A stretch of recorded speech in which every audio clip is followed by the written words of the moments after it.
MPPTच्या online lecture सिरीजमध्ये सर्व विद्यार्थ्यांचं स्वागत. My name is Akshay Londhe and this is your channel AHL lectures. आपण वेक्टर या चॅप्टरची सुरुवात केली होती. आपण टाइप्स ऑफ वेक्टर बघितलं, स्केलर म्हणजे काय बघितलं, त्याचप्रमाणे वेक्टर म्हणजे काय ते पण बघितलेलं आहे. पाठीमागच्या लेक्चरमध्ये आपण एक महत्त्वाचा पॉईंट बघितला होता, triangle law of vector addition. आज आपल्याला नवीन पॉईंट बघायचा आहे. पॉईंट कोणता आहे बघा, law of parallelogram of vector. खूप इम्पॉर्टंट पॉईंट आहे. पण या पॉईंटची सुरुवात करण्यापूर्वी पाठीमागच्या काही लेक्चर्समध्ये जे काही झालंय ते थोडक्यात रिवाइज करण्याचा प्रयत्न करतो. बघा, दोन वेक्टरची ॲडिशन कधी होते, त्याचप्रमाणे दोन वेक्टर आपण सबट्रॅक्ट कधी करतो हे आपण शिकलेलो आहोत. समजा दोन वेक्टर माझ्याकडे आहेत. हा फर्स्ट वेक्टर आहे, समजा 7 युनिट हे त्याचं मॅग्निट्यूड आहे. 7 युनिट त्याचं मॅग्निट्यूड आहे. अजून एक वेक्टर आहे, तो वेक्टर समजा 2 युनिट आहे. अजून एक वेक्टर आहे, त्या वेक्टरचं मॅग्निट्यूड किती आहे, 2 युनिट आहे. दोन्हीही वेक्टर पॅरलल आहे. दोन वेक्टर ज्या वेळेला पॅरलल असतील म्हणजेच एकाच डायरेक्शनमध्ये जात असतील तर त्या दोन वेक्टरची ॲडिशन आपण करतो आणि ॲडिशन केल्यानंतर आपल्याला एक रिझल्टंट वेक्टर मिळतं. म्हणजे हे दोन वेक्टर ॲड केल्यानंतर एक रिझल्टंट वेक्टर मिळेल आणि त्या वेक्टरचं मॅग्निट्यूड 7 + 2 म्हणजेच 9 युनिट असणार. आणि त्या वेक्टरची जी डायरेक्शन असेल, तो जो रिझल्टंट वेक्टर असेल, त्या रिझल्टंट वेक्टरची डायरेक्शन ही या दोन वेक्टरच्या डायरेक्शन सारखीच असते. बरोबर आहे. हा जो नवीन वेक्टर आहे, या नवीन वेक्टरला आपण रिझल्टंट वेक्टर असं म्हणतो. हे आपण शिकलेलो आहे. बरोबर आहे. पॅरलल वेक्टर असतील तर ॲडिशन आणि डायरेक्शन जी आहे रिझल्टंट वेक्टरची डायरेक्शन ती सेम डायरेक्शन असणार आहे. बरोबर. सेम डायरेक्शन म्हणजे या दोन वेक्टरची जी डायरेक्शन असेल तीच डायरेक्शन. पुढे आपण बघितलं होतं की दोन वेक्टर जर समजा अँटी पॅरलल असतील, दोन वेक्टर समजा अँटी पॅरलल असतील. अँटी पॅरलल म्हणजेच एकमेकांच्या अपोजिट डायरेक्शन मध्ये दोन वेक्टर दिसत आहेत. समजा हा वेक्टर, या वेक्टरचं मॅग्निट्यूड 7 युनिट आहे आणि दुसरा वेक्टर याचं मॅग्निट्यूड समजा 2 युनिट आहे. तर या केसमध्ये या दोन वेक्टरची काय होते, सबट्रॅक्शन होते. काय होत असते, सबट्रॅक्शन. म्हणजे 7 युनिट - 2 युनिट किती येणार आहे, 5 युनिट. बरोबर आहे. 5 युनिट काय असणार आहे, मॅग्निट्यूड असणार आहे. कोणाचं मॅग्निट्यूड, तर या दोन वेक्टरमुळे तयार झालेला जो नवीन वेक्टर आहे रिझल्टंट वेक्टर, त्याचं मॅग्निट्यूड. तो रिझल्टंट वेक्टर कोणत्या डायरेक्शन मध्ये असेल, तो जो रिझल्टंट वेक्टर आहे तो रिझल्टंट वेक्टर जो मोठा वेक्टर असतो त्या वेक्टरच्या डायरेक्शन मध्ये असतो. 7 युनिट आणि 2 युनिट याच्यामध्ये हा वेक्टर मोठा आहे, त्यामुळे रिझल्टंट वेक्टर याच डायरेक्शन मध्ये असणार आहे. बरोबर आहे. म्हणजे हा जो रिझल्टंट वेक्टर आहे, या रिझल्टंट वेक्टरचं मॅग्निट्यूड किती असेल तर 5 युनिट. इथं आपण काय केली, सबट्रॅक्शन. बरोबर. हे आपण बघितलं होतं ॲडिशन सबट्रॅक्शन बद्दल. त्याचप्रमाणे आपण त्याच्या पुढे एक महत्त्वाचा पॉईंट बघितला होता, triangle law of vector addition. याच्यामध्ये आपण काय शिकलो बघा, सपोज दोन वेक्टर हे एकमेकांना पॅरलल पण नाही आहेत आणि अँटी पॅरलल पण नाही आहेत. हे दोन वेक्टर आपल्याला एकमेकांना इन्क्लाइंड दिसत आहेत. इन्क्लाइंड म्हणजे इथं काहीतरी अँगल होतो. बरोबर. मग या केसमध्ये या दोन वेक्टरची ॲडिशन कशी करायची, तर त्याच्यासाठी आपण काय करतो, triangle law of vector addition use करतो. ट्रायंगल लॉ मध्ये आपण दोन स्टेप बघितल्या होत्या. दोन स्टेप कोणत्या आहेत, हा फर्स्ट वेक्टर आहे, हा सेकंड वेक्टर आहे. पहिली स्टेप कोणती होती बघा, जो सेकंड वेक्टर आहे त्या सेकंड वेक्टरचा जो टेल पॉइंट आहे त्या टेल पॉइंटला आपण काय करतो, फर्स्ट वेक्टरच्या हेड पॉइंटला जोडायचा. म्हणजे थोडक्यात ह्या वेक्टरला याचं मॅग्निट्यूड आणि डायरेक्शन न बदलता पॅरलल शिफ्ट करायचं. बरोबर. इकडे पॅरलल शिफ्ट केल्यानंतर हा वेक्टर इथे येईल. बरोबर. ह्या वेक्टरला सपोज मी A' असं नाव दिलं, ह्याला B' नाव दिलं, म्हणजे हा वेक्टर कोणता आहे, B'. ठीक आहे. काय केलं मी, त्या वेक्टरला इकडे पॅरलल शिफ्ट केलं. बरोबर. ओके. आता A' आणि B' हे दोन वेक्टर जर आपण एखाद्या ट्रायंगलच्या दोन साइड्स आहे असं जर आपण मानून चाललो तर हे दोन्हीही वेक्टर आपल्याला सेम ऑर्डर मध्ये आहेत असं आपण म्हणतो. हे दोन वेक्टर सेम ऑर्डर म्हणजे काय, की पहिला वेक्टर जिथं संपतोय तिथून पुढे दुसरा वेक्टर चालू होतो. याला आपण काय म्हणतो, सेम ऑर्डर मध्ये आहेत असं आपण म्हणतो. मग अशा वेळेला दुसरी जी स्टेप आहे, दुसरी स्टेप ती मी काय सांगितली होती, तर फर्स्ट वेक्टरचा जो स्टार्टिंग पॉईंट आहे आणि सेकंड वेक्टरचा जो एंड पॉईंट आहे ते दोन पॉईंट जोडा. ते जोडल्यानंतर आपल्याला एक नवीन वेक्टर मिळतो. बघा काय सांगितलं होतं मी, फर्स्ट वेक्टरचा स्टार्टिंग पॉईंट, सेकंड वेक्टरचा एंड पॉईंट हा काय करायचा जोडायचा आहे. जोडल्यानंतर एक नवीन वेक्टर मिळतो. हा नवीन वेक्टर त्या ट्रायंगलची तिसरी साइड आहे आणि ही जी तिसरी साइड आहे तो एक रिझल्टंट वेक्टर असतो.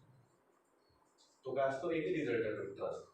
पण ट्रायंगल लॉ मध्ये हेच सांगितले की दोन वेक्टर जर ट्रायंगलच्या दोन साइड्स असतील आणि ते दोन्हीही वेक्टर जर कसे असतील? कंटिन्युअस असतील. कंटिन्युअस म्हणजे सेम ऑर्डर मध्ये असतील तर तिसरी जी साइड आहे ती तिसरी साइड एक रिझल्टंट वेक्टर असते आणि तो जो रिझल्टंट आहे तो रिझल्टंट वेक्टर मात्र अपोजिट साइड मध्ये असतो किंवा अपोजिट डायरेक्शन मध्ये असतो किंवा अपोजिट ऑर्डर मध्ये असतो असं म्हटलं तरी सुद्धा चालेल. मग हा जो रिझल्टंट वेक्टर आहे हा रिझल्टंट वेक्टर या दोन वेक्टरच्या ऍडिशन इतका असतो.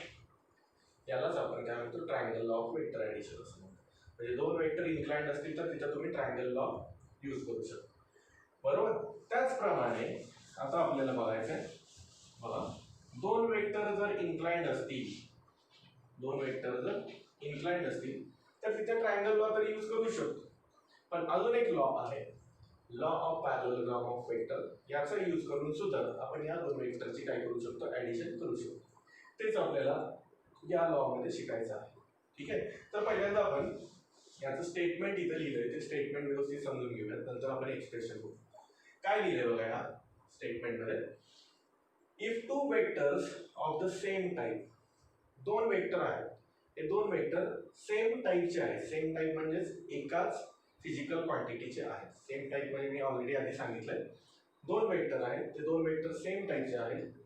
Originating from the same point, एकाच पॉइंट मधून ते दोन वेक्टर निघतायत असं पण सांगितलेलं आहे. बरोबर. मग इथं दाखवतो.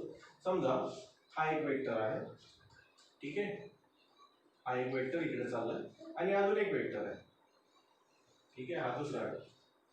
ठीक आहे. हे दोन्हीही वेक्टर बघा, हे दोन्हीही वेक्टर एकाच पॉइंट मधून काय होत आहेत? ओरिजिनेट होत आहेत. बरोबर. आणि सेम टाइपचे आहेत. सेम टाइपचे म्हणजे हा सपोज फोर्स वेक्टर असेल तर हा पण फोर्स वेक्टर असायला पाहिजे. हा वेलोसिटी वेक्टर असेल तर हा पण वेलोसिटी वेक्टर असायला पाहिजे. ठीक आहे. मग two vectors of the same type originating from the same point, एकाच पॉइंट मधून दोन वेक्टर निघतात, are represented in magnitude and direction by two adjacent sides of a parallelogram. म्हणजे काय? या दोन वेक्टरचं आपल्याला मॅग्निट्यूड पण माहिती आहे, म्हणजे 7 युनिट आहे, 8 युनिट आहे, 10 युनिट किती आहे हे आपल्याला माहिती आहे. असं या दोन्ही वेक्टरचं मॅग्निट्यूड आणि डायरेक्शन दोन्हीही आपल्याला माहिती आहे. बरोबर आहे. आणि हे दोन्हीही वेक्टर जर एका पॅरललोग्रामच्या दोन साइड्स रिप्रेझेंट करत असतात. बघा ह्या दोन जर साइड्स पॅरललोग्रामच्या असतील, म्हणजे बघा इथे एक पॅरललोग्राम मी दाखवू शकतो. समजा मी असं जर पुढे एक्सटेंड केलं, असं जर वाढवलं तर एक पॅरललोग्राम तयार होतो. आणि पॅरललोग्राम जर हा असेल तर ह्या दोन साइड्स आहेत. बरोबर. मग इथे त्यांनी तेच सांगितलं की हे दोन वेक्टर, या दोन वेक्टरचं आपल्याला मॅग्निट्यूड माहिती आहे, डायरेक्शन पण माहिती आहे, आणि हे दोन वेक्टर एका पॅरललोग्रामच्या दोन साइड्स आहेत असं जर आपण कन्सिडर केलं तर पुढे काय सांगितलंय बघा, their resultant vector is given by, their resultant vector म्हणजे ह्या दोन वेक्टरचा एक रिझल्टंट वेक्टर जो असेल तो रिझल्टंट वेक्टर बघा it is given by diagonal of parallelogram, diagonal of parallelogram starting from the same point असं म्हणतात. म्हणजे या दोन वेक्टरचा एक रिझल्टंट वेक्टर असेल आणि तो रिझल्टंट वेक्टर या पॅरललोग्रामचा काय असणार आहे? डायगोनल असणार आहे. आणि तो डायगोनल सेम पॉइंट पासून काय होतोय? स्टार्ट होतोय. सेम पॉइंट म्हणजे काय? ज्या दोन हे जे दोन वेक्टर ज्या पॉइंट मधून निघालेले आहेत त्याच पॉइंट मधून निघालेला डायगोनल म्हणजे हा बरोबर आहे. हा काय? डायगोनल. तर हा जो डायगोनल आहे हा डायगोनल या दोन वेक्टरचा काय असणार आहे? रिझल्टंट असणार आहे असं सांगितलं. समजतंय? मला परत एकदा सांगतो, दोन वेक्टर आहेत, हे दोन वेक्टर एकाच पॉइंट मधून ओरिजिनेट होत आहेत. या दोन वेक्टरचं आपल्याला मॅग्निट्यूड आणि डायरेक्शन दोन्ही पण माहिती आहे. बरोबर. आणि हे जे दोन वेक्टर आहेत हे दोन वेक्टर पॅरललोग्रामच्या दोन साइड्स रिप्रेझेंट करत असतील तर त्या पॅरललोग्रामचा जो डायगोनल असणार आहे तो डायगोनल रिझल्टंट असतो. कोणाचा रिझल्टंट? तर त्या दोन वेक्टरचा काय असतो? तो रिझल्टंट असतो. म्हणजे हा वेक्टर समजा ए बार असेल, हा वेक्टर जर बी बार असेल तर हा असणार आहे रिझल्टंट वेक्टर. बरोबर. बघा अजून एखादा एक्झाम्पल, समजा हा एक वेक्टर आहे, हा दुसरा वेक्टर, ठीक आहे, हा एक वेक्टर आहे, हा दुसरा वेक्टर आहे, आणि हा काय झाला, हा झाला ओरिजिन. बरोबर, हा फर्स्ट वेक्टर आहे, हा सेकंड वेक्टर आहे. दोन्हीही वेक्टर एका ओरिजिन मधून निघतायत. बरोबर, आणि जर हे दोन वेक्टर पॅरललोग्रामच्या दोन साइड्स असतील तर बघा इथे एक पॅरललोग्राम इथं असं आपण दाखवू शकतो. बरोबर, हा झाला पॅरललोग्राम. बरोबर, मग हा जर पॅरललोग्राम असतील तर ह्या दोन साइड्सच असणार. म्हणजे दोन वेक्टर पॅरललोग्रामच्या काय आहेत तर साइड्स रिप्रेझेंट करत असतील. या दोन वेक्टरचा आपल्याला मॅग्निट्यूड माहिती आहे सपोज, त्याचप्रमाणे या दोन वेक्टरची डायरेक्शन पण आपल्याला माहिती आहे सपोज. ठीक आहे, तर या पॅरललोग्रामचा जो डायगोनल असणार आहे तो डायगोनल काय असणार आहे तर एक रिझल्टंट असणार. बरोबर आहे, मग तो डायगोनल नक्की कुठला दाखवायचा, हा डायगोनल असणार का हा डायगोनल असणार. तर तो जो डायगोनल आहे तो डायगोनल स्टार्टिंग पॉईंट पासूनच निघतो.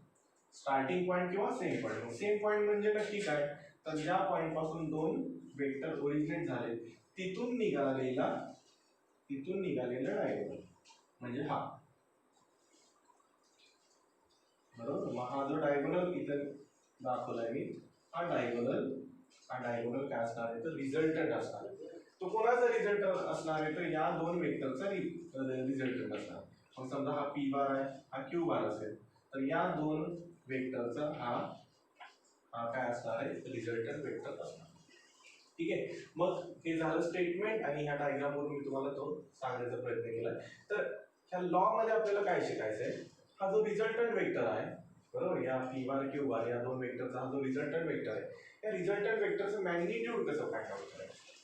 तर तुम्हाला पी बार क्यू बार या दोन वेक्टरचं मॅग्निट्यूड माहिती आहे, या दोन वेक्टरची डायरेक्शन माहिती आहे, तर हा जो रिझल्टंट असेल तर याचं मॅग्निट्यूड कसं फाइंड आउट करायचं आणि याची डायरेक्शन कशी फाइंड आउट करायची ते आपल्याला ह्या लॉ मध्ये समजून घ्यायचं. ठीक आहे, तर ह्याचं एक एक्सप्रेशन आहे, ते एक्सप्रेशन आधी व्यवस्थित आपण समजून घेऊया. मग याचे काही न्यूमेरिकल्स आहेत, ते न्यूमेरिकल्स पण आपण पुढच्या लेक्चरमध्ये बघू. तुम्ही याचं हे स्टेटमेंट द्या आणि स्टेटमेंट व्यवस्थित समजून. ठीक आहे, मग आपण याचं एक्सप्रेशन बघू.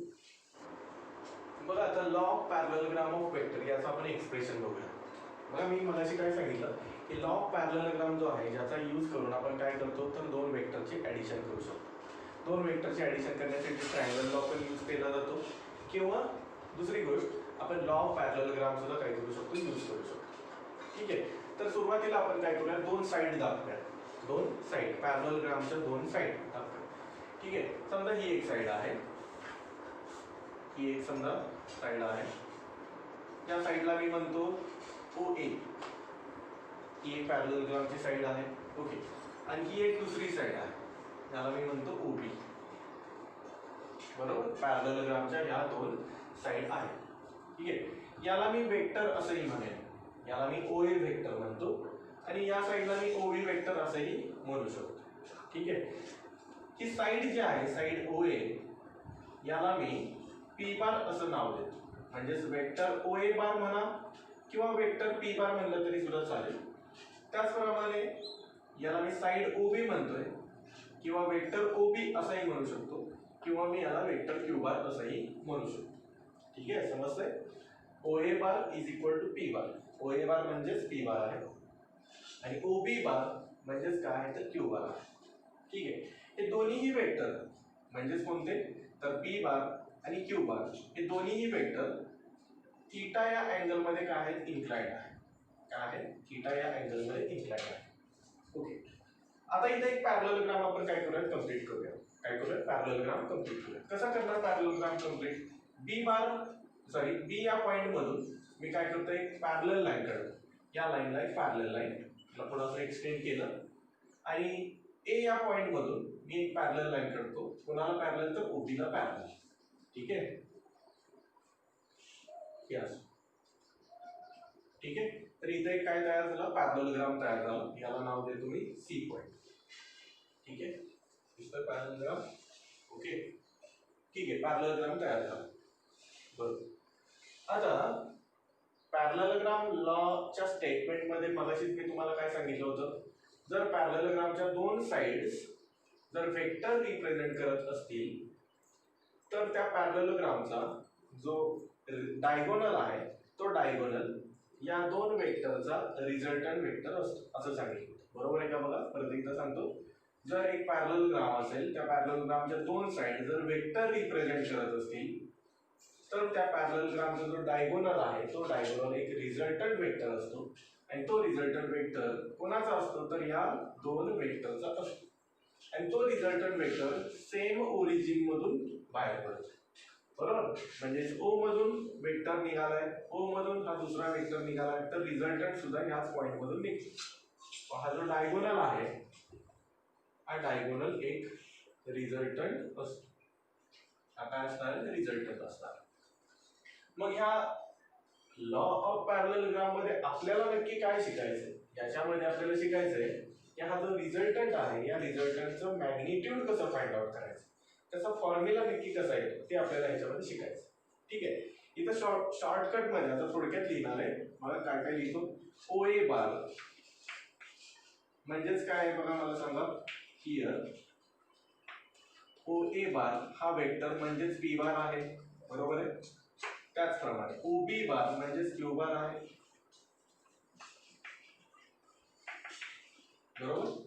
त्याचप्रमाणे ओ सी बार हा वेक्टर म्हणजेच आर बार आहे. हे आपल्याला इथे दिसतं, बरोबर आहे. आता रिझल्टंट वेक्टर फाइंड आउट करण्यासाठी, याचं मॅग्निट्यूड फाइंड आउट करण्यासाठी या डायग्राम मध्ये अजून एक कन्स्ट्रक्शन आपल्याला करावं लागेल. कन्स्ट्रक्शन काय करायचंय बघा. ओए या साइडला मी पुढं एक्सटेंड करतो, पुढं असं वाढवलं आहे. समजा मी याला असं पुढं वाढवलं, ठीक आहे, ओके. आणि सी या पॉइंट मधून एक परपेंडिक्युलर ड्रॉ करायचं. एक काय केलं, परपेंडिक्युलर खाली टाकले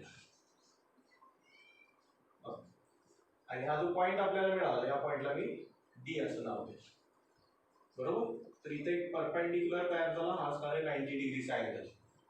ठीक आहे, ओके. बघा कन्स्ट्रक्शन काय केलं मी, ओ ए ह्या साइडला पुढे एक्सटेंड केलं, पुढे वाढवलं आणि सी मधून एक परपेंडिक्युलर टाकला खाली. इथं एक नवीन पॉइंट मिळाला आपल्याला, त्या पॉइंटला मी डी असं नाव देतो आणि इथं अँगल जो असेल तो अँगल किती असणार आहे 90 डिग्री. आता मला सांगा इथं अँगल किती आहे, इथं अँगल आहे थीटा.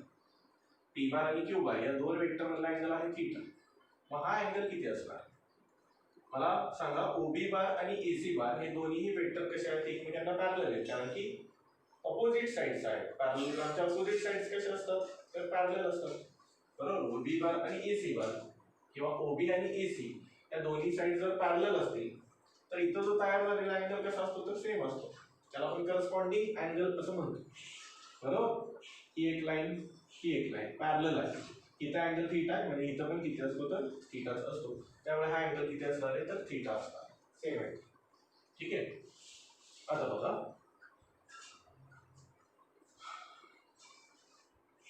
मी इथं कन्स्ट्रक्शन लिहितो. तर मी कन्स्ट्रक्शन लिहितो जे आपण कन्स्ट्रक्शन केलं. काय कन्स्ट्रक्शन केलं, एक्सटेंड ओए, एक्सटेंड ओए and draw perpendicular from point C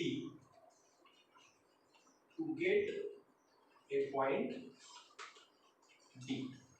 बरोबर आहे का. मला काय लिहिलं मी कन्स्ट्रक्शन मध्ये, एक्सटेंड ओए, ओए ला एक्सटेंड केलं इकडच्या बाजूला, and draw the perpendicular from point C, C मधून एक परपेंडिक्युलर काढा to get a point D, जेणेकरून आपल्याला डी हा पॉइंट मिळेल. ओके, आता इथं जरा बघा ट्रायंगल ओ डी सी हा ट्रायंगल बघा. हा ट्रायंगल कसला ट्रायंगल आहे तर हा एक राईट अँगल ट्रायंगल आहे, बरोबर. इथे लिहितो in triangle O D C, O D C हा ट्रायंगल हा एक राईट अँगल ट्रायंगल.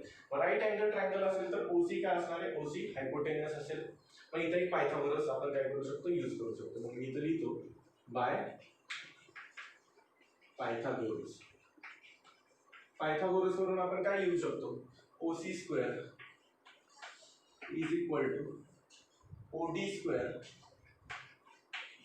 प्लस काय लिहिणार आपण डीसी स्क्वेअर. पायथागोरस सगळ्यांना येत असेल, ठीक आहे. OC square is equal to OD square plus DC square. ठीक आहे, आता बघा ओडी म्हणजे काय जर बघा, ओडी म्हणजेच काय तर ओडी म्हणजे ओ ए प्लस एडी असं असणार आहे. ओडी म्हणजे काय तर ओ ए प्लस एडी असं आहे. म्हणजे ह्या ओडीच्या ठिकाणी मी काय करू शकतो, ओए प्लस एडी असं लिहू शकतो. इथं मी कंसात लिहितो ओए प्लस एडी आणि ब्रॅकेटचा स्क्वेअर. बघा ओडीची किंमत टाकली तिथं ओए प्लस एडी आणि प्लस डीसी स्क्वेअर आहे तसंच ठेवू. ठीक आहे, ओके. आता इथं ब्रॅकेटचा स्क्वेअर करायचा आहे बरोबर. मग ए प्लस बी ब्रॅकेटचा स्क्वेअर सगळ्यांना येत असेल. ए प्लस बी ब्रॅकेटचा स्क्वेअर कसं लिहितो आपण, ए स्क्वेअर प्लस 2ab आणि प्लस काय करतो आपण बी स्क्वेअर. हे माहिती असेल सगळ्यांना, आपण 8वी 9वी मध्ये शिकलो. तसंच करायचं इथं. कसं कसं लिहिणार बघा, ओ ए स्क्वेअर बरोबर plus 2 into OA into AD, OA into AD बरोबर आणि plus AD square, plus AD square. शेवटी हे राहिलेलं डीसी स्क्वेअर आहे तसंच आहे बरोबर. याचं काय केलं, फक्त मी एक्सपान्शन केलं, जसं इथं लिहिलंय त्याचप्रमाणे याचं एक्सपान्शन केलं. ठीक आहे, ओके. आता पुढे बघा. आता हे जे आपल्याला एक्सप्रेशन मिळालंय किंवा ही जी व्हॅल्यू मिळाली याच्यामध्ये ह्या शेवटच्या दोन टर्म जरा व्यवस्थित बघा. A D square plus DC square असं मिळालं. ठीक आहे, आता जरा ट्रायंगल बघा. कोणता triangle, triangle A D C. बघा इथं लिहितो मी in triangle A D C. बघा ह्या दोघांची किंमत काय येते आपण व्यवस्थित बघूया. त्याच्यासाठी हा ट्रायंगल बघा, in triangle A D C. A D C हा ट्रायंगल पण एक राईट अँगल ट्रायंगल. हा जर राईट अँगल ट्रायंगल असेल तर इथं पण पायथागोरस आपण वापरू शकतो. कसा वापरणार सांगा, A C square, A C square is equal काय लिहिणार, ए डी स्क्वेअर बरोबर प्लस डी सी स्क्वेअर. म्हणजे काय मिळालं बघा बरं आपल्याला इथं, A D square plus D C square.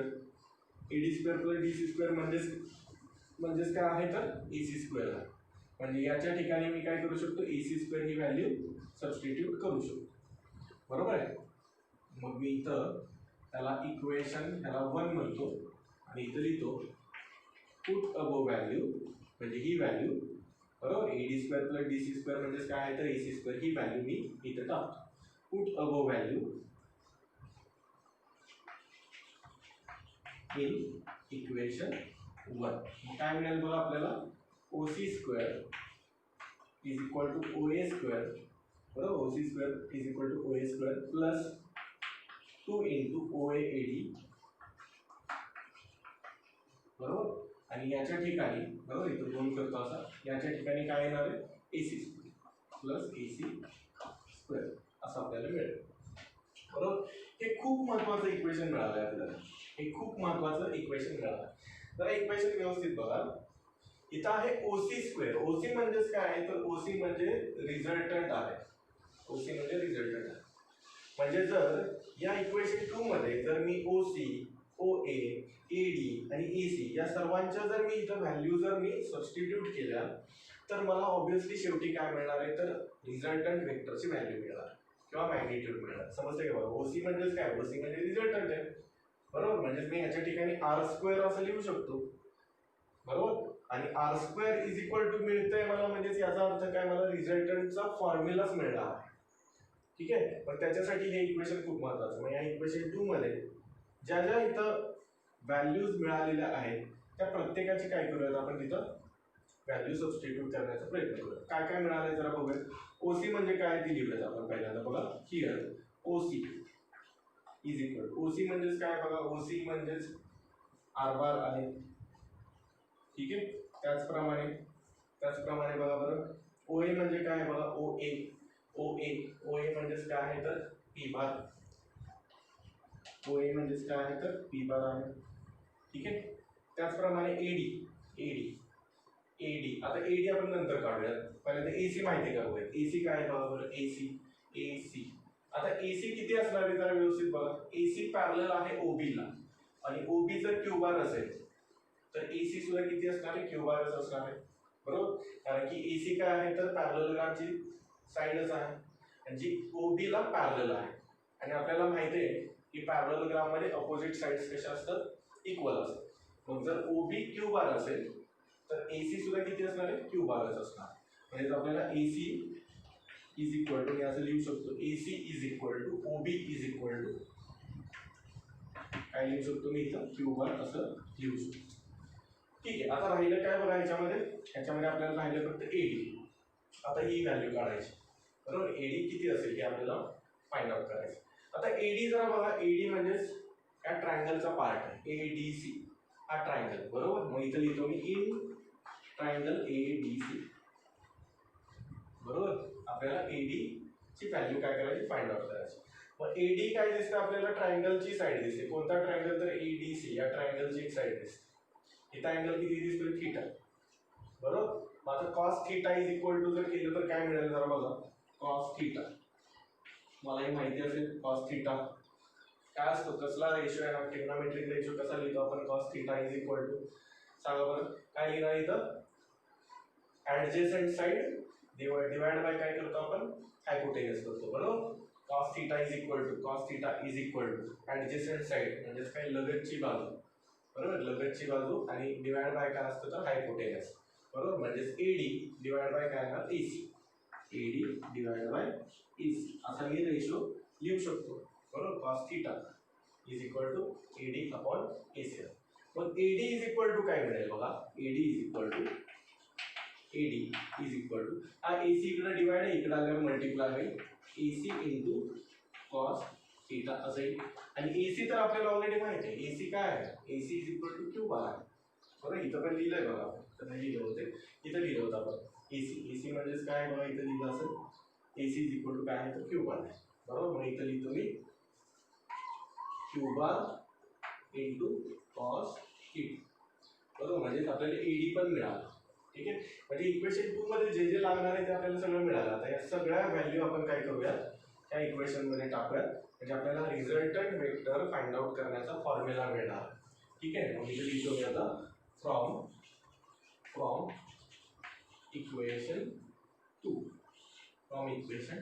काय इक्वेशन 2, तर बघा इथं OC square is equal to, OC म्हणजेच काय आहे तर आर बार. आता आपल्याला मॅग्निट्यूड फाइंड आउट करायचं, बरोबर. मॅग्निट्यूड फाइंड आउट करायचं, त्यामुळे इथं जो वेक्टरच्या वरती जी आडवी लाईन आहे किंवा हा जो एरो असतो तो नाही लिहिला तरी सुद्धा चालतो, लक्षात ठेवा, ठीक आहे. त्यामुळे मी इथं ओसी स्क्वेअरच्या ठिकाणी आर स्क्वेअर असं डायरेक्ट लिहिणार आहे, ठीक आहे. मॅग्निट्यूड फाइंड आउट करताना लक्षात ठेवा वरती बार नाही लिहिला तरी सुद्धा चालतो. ओसी स्क्वेअर म्हणजे R square is equal to O A square म्हणजे पी स्क्वेअर, बरोबर.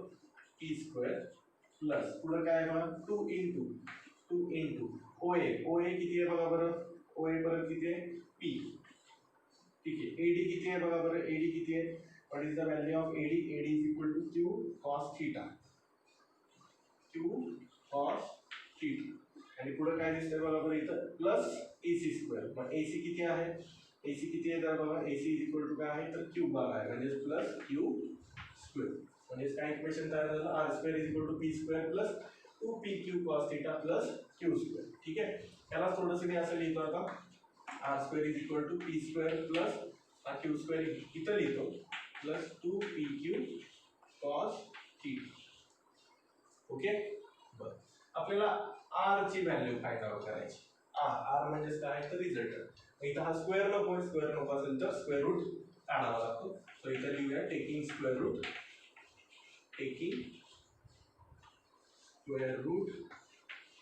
काय मिळेल आपल्याला, आर इज इक्वल टू एक अंडर रूट मध्ये जाईल सगळी व्हॅल्यू, बरोबर. P square plus Q square plus 2pq cos theta. हा खूप इम्पॉर्टंट असा फॉर्म्युला आपल्याला मिळाला आहे, खूप महत्वाचा फॉर्म्युला. याचा यूज करून, त्या फॉर्म्युलाचा यूज करून आपण रिझल्टंट वेक्टर आर बारचं मॅग्निट्यूड फाइंड आउट करू शकतो. जरा व्यवस्थित बघा, आर इज इक्वल टू काय अंडर रूट मध्ये पी म्हणजेच काय, पी म्हणजेच या वेक्टर ओ ए चं मॅग्निट्यूड आहे थोडक्यात. किंवा जर तुम्हाला पी बार म्हणजेच काय, आता आपण असं समजूया पी बार म्हणजेच काय तर इथं मॅग्निट्यूड आपल्याला माहिती आहे. त्याचप्रमाणे क्यू म्हणजेच काय बघा, ओबी बार या वेक्टरचं थोडक्यात मॅग्निट्यूड आहे, त्याची व्हॅल्यू इथं जर टाकली आपण plus 2pq cos theta. Theta जर तुम्हाला माहिती असेल, थीटा म्हणजे दोन वेक्टर मधला अँगल जर माहिती असेल तर तुम्हाला फायनली काय मिळू शकतो, रिझल्टंट वेक्टर आर बार मिळू शकतो. बघा पी क्यू आणि theta, first vector second vector आणि थीटा, दोन वेक्टर आणि दोन वेक्टर मधला हा अँगल, या सर्व गोष्टी जर तुम्हाला माहिती असतील तर तुम्ही काय करू शकतो, रिझल्टंट वेक्टर आर आपण काय करू शकतो, फाइंड आउट करू शकतो. हे तर लक्षात खूप सोपं आहे. तर हे झालं आपण रिझल्टंट वेक्टरचं मॅग्निट्यूड कसं फाइंड आउट करायचं त्याचा फॉर्म्युला बघितला. आता थोडंसं अजून पुढं एक्सटेन्शन आहे, थोडंसं एक्सप्रेशन आहे. आपल्याला हा जो रिझल्टंट वेक्टर आहे, हा रिझल्टंट वेक्टरची डायरेक्शन फाइंड आउट करायची. काय करायची? डायरेक्शन फाइंड आउट करायची म्हणजे नक्की काय, तर हा जो वेक्टर आहे, हा वेक्टर समजा 30 डिग्री मध्ये असेल तर तो इकडे जाईल. सपोज समजा 45 डिग्री मध्ये असेल तर रिझल्टंट वेक्टर असं जाईल. 60 डिग्री मध्ये असेल तर असं जाईल. 90 डिग्री मध्ये असेल तर रिझल्टंट वेक्टर असं जाणार. समजतंय मी काय सांगतोय? बघा, आपल्याला रिझल्टंट वेक्टर आर बार याची काय करायची? डायरेक्शन फाइंड आउट करायची. डायरेक्शन फाइंड आउट करायची म्हणजे नक्की काय फाइंड आउट करायचं, तर हा जो वेक्टर आहे हॉरिझॉन्टल वेक्टर, हा हॉरिझॉन्टल वेक्टर आणि हा रिझल्टंट वेक्टर या दोघांमधला जो अँगल आहे तो अँगल आपल्याला फाइंड आउट करायचा. हा अँगल, हा जो अँगल आहे या अँगलला आपण अल्फा म्हणूयात. हा जर अँगल आपण फाइंड आउट करू शकलो तर आपल्याला रिझल्टंट वेक्टरची डायरेक्शन मिळते. समजा अल्फा सपोज 20 डिग्री आहे तर रिझल्टंट वेक्टर कसा असेल? असा असेल इकडं. समजा अल्फा 45 असेल तर रिझल्टंट वेक्टर या डायरेक्शन मध्ये. अल्फा सपोज 60 डिग्री असेल तर त्यावेळेला रिझल्टंट वेक्टर इकडे असणार, ही त्याची डायरेक्शन असणार. अल्फा 90 डिग्री असेल तर त्यावेळेला रिझल्टंट वेक्टर कसं असेल? वर्टिकल असणार.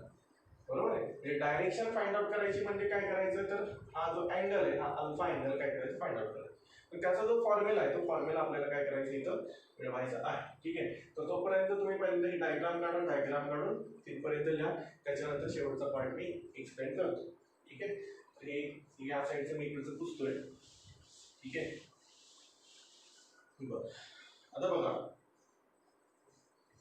टू फाइंड इथं लिहितो मी, तिथूनच लिहायला चालू करतो. Now to find direction of R. बरोबर, आर बार या रिझल्टंट वेक्टरची मला काय करायची? डायरेक्शन फाइंड आउट करायची. ठीक आहे. त्याच्यासाठी मी इथं एक अँगल तयार केला किंवा इथं एक अँगल तयार झालं, त्या अँगलला नाव दिलं, त्या अँगलला अल्फा नाव दिलं. बरोबर, let alpha is the angle between P bar and R bar असं म्हणतो. इथं लिहितो मी, let alpha is the angle between P bar and R bar. या दोघांमधलं काय आहे? तो अँगल आहे. ठीक आहे. जरा हा ट्रायंगल बघा, कोणता ट्रायंगल? ओ डी सी हा ट्रायंगल बघूया. बरोबर, हा ट्रायंगल तोच मगाशी जो घेतलेला आहे ओडीसी तोच ट्रायंगल आहे. Right angle triangle. इथं लिहितो मी, in triangle O D C. ठीक आहे. ज्याच्यामध्ये इथं आपल्याला दिसतं अँगल किती तयार झालाय, तर अल्फा अँगल तयार झालाय. जर टॅन अल्फाचा ट्रिग्नोमेट्रिक रेशो घेऊन बघा. Tan alpha trigonometric ratio tan हा कसा लिहिला जातो सांगा मला? Opposite side. बरोबर, अपोजिट साइड डिवाइड बाय काय असते? Adjacent side. बरोबर, समोरची बाजू. बरोबर, या अल्फा अँगलच्या समोरची बाजू, याच्या समोरची बाजू कोणती आहे? ही बाजू आहे, ज्याला आपण अपोजिट साइड असं म्हणतो. समोरची बाजू डिवाइड बाय काय करतो आपण? लगतची बाजू घेतो. बरोबर, alpha tan alpha is equal to समोरची बाजू डिवाइड बाय लगतची बाजू. मग समोरची बाजू म्हणजे अपोजिट साइड कोणती आहे? डीसी. आणि डिवाइड बाय काय करणार आहे आपण? लगतची बाजू. कोणती आहे लगतची बाजू? ओडी. ठीक आहे. मग परत बघा, डीसी डिवाइड बाय ओडी. जरा व्यवस्थित बघा, ओडी काय? ओडी म्हणजे ओए प्लस एडी.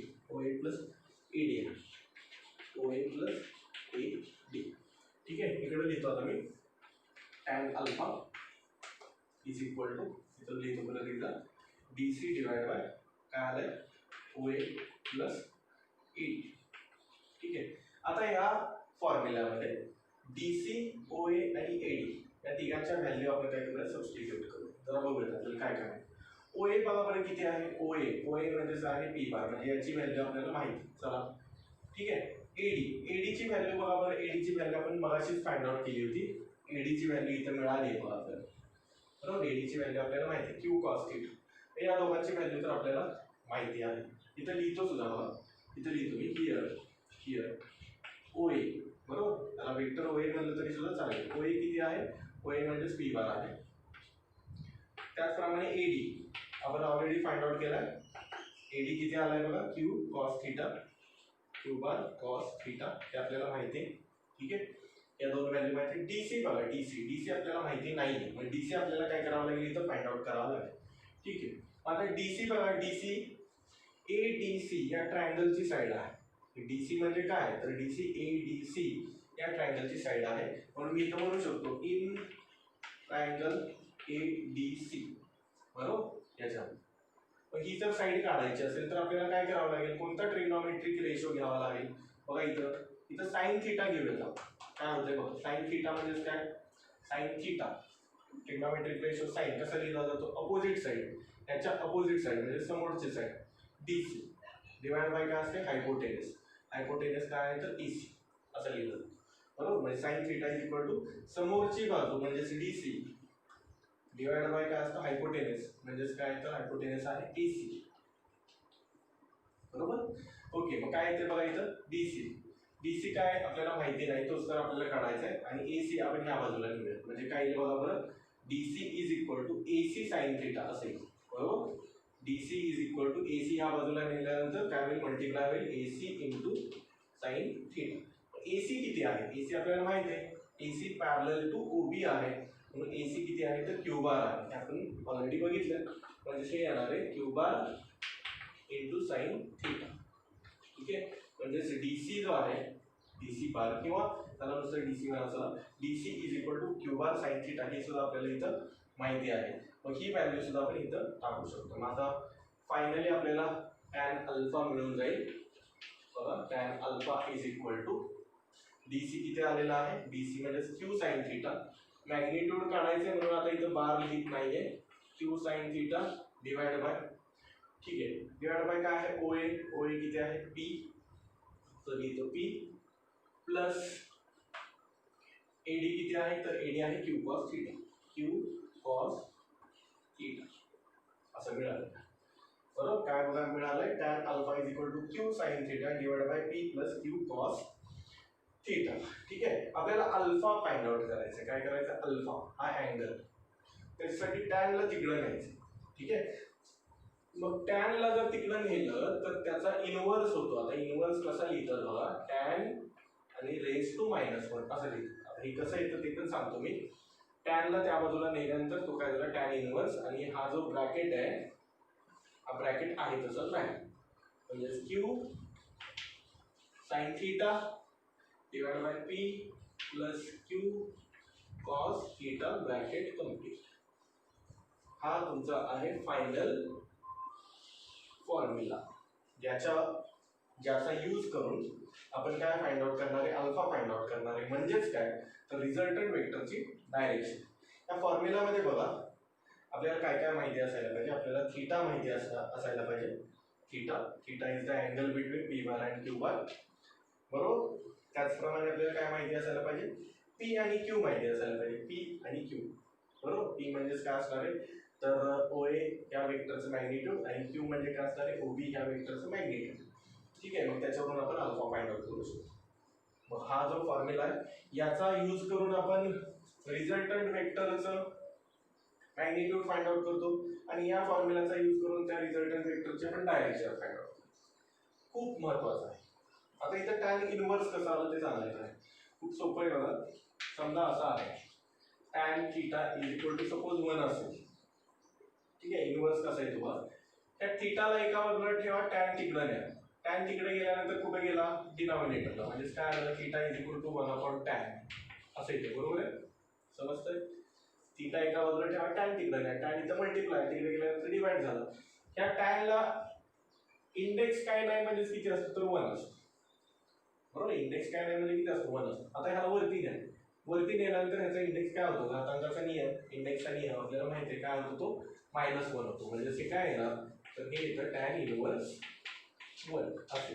अगदी सोपं आहे. ठीक आहे, म्हणून काय केलं या tan ला तिकडे नेल्यानंतर tan इनव्हर्स.